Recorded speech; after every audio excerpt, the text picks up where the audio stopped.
Have you ever heard of a chemical that can, both create life on a massive scale and destroy it in the blink of an eye? It sounds like something from a movie, right? But it's totally real.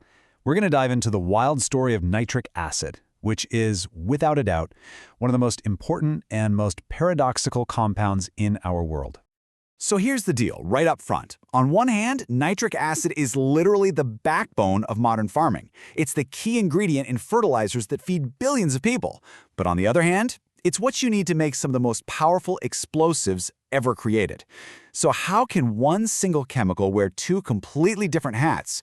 Well, that's what we're here to figure out.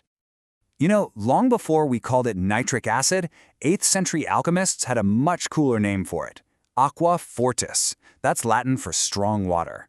And they called it that for a very good reason. They were absolutely blown away by its ability to dissolve even stubborn metals, something that most other acids back then just couldn't touch.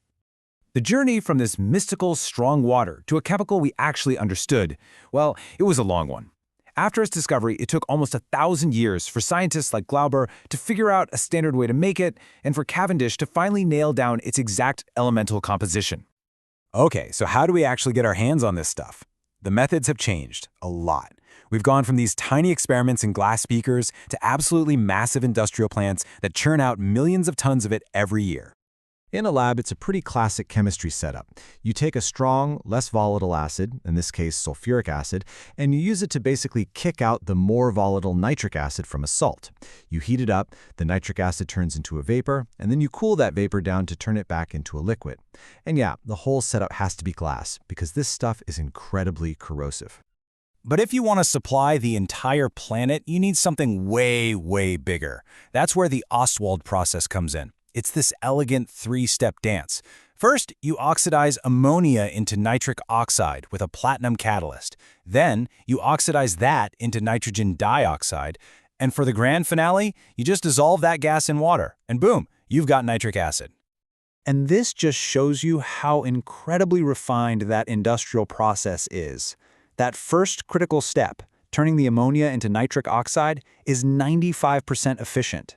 That is an insane level of efficiency, and it's what makes it possible to produce this stuff on a global scale without breaking the bank.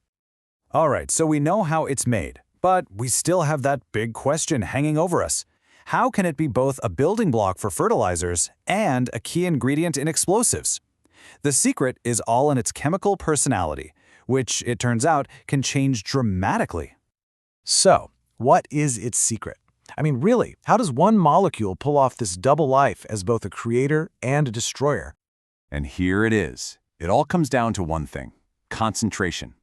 When you dilute nitric acid with a bunch of water, it just acts like a normal, boring, predictable acid. But when it's concentrated, it becomes something else entirely. It turns into a ruthlessly powerful oxidizing agent. So how does it do that? Well, the mechanism is actually fascinating. See, concentrated nitric acid is pretty unstable, so it likes to break down. When it does, it releases these single, super reactive oxygen atoms we call nascent oxygen.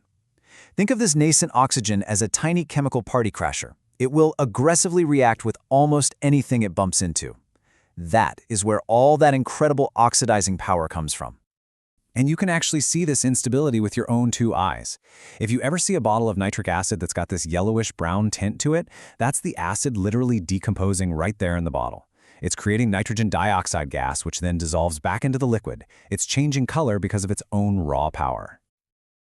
So let's go see this ultimate oxidizer in action.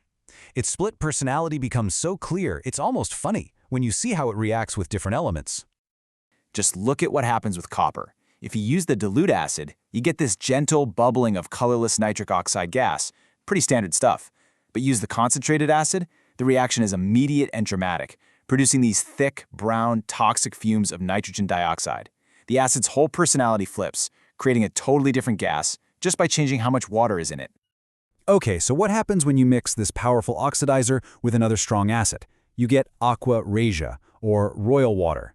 This 1-to-3 mix of nitric and hydrochloric acid is one of the very few things on this planet that can dissolve gold and platinum, the royal metals. It's like the ultimate chemical tag team. But here is a fantastic little paradox.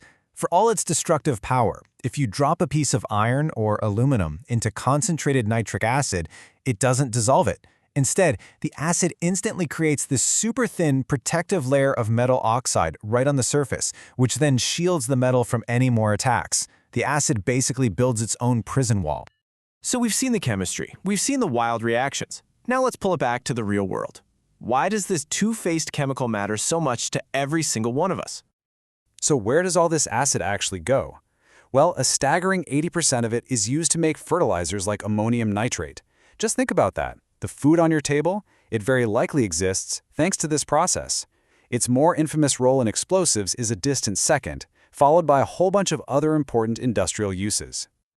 I mean, it really is a chemical jack of all trades. It's the foundation of farming, it's a key piece in explosives like TNT, it's an oxidant in rocket fuel, a tool for purifying gold, a building block for dyes and nylon, and even a tool for artists etching designs onto metal plates. And here's one final, very memorable takeaway. If you ever happen to get a drop of nitric acid on your skin, which please, I do not recommend, it will leave a bright yellow stain. That's the acid literally reacting with the proteins in your skin. It's a pretty stark and kind of personal reminder of just how reactive this stuff really is. So, after all that, is it a creator or a destroyer? The answer, of course, is that it's both. Nitric acid is the perfect example of how one single substance can be used for incredible good or for immense destruction. It all just depends on how we choose to use it. It's a powerful reminder of the chemistry that shapes our world, for better and for worse.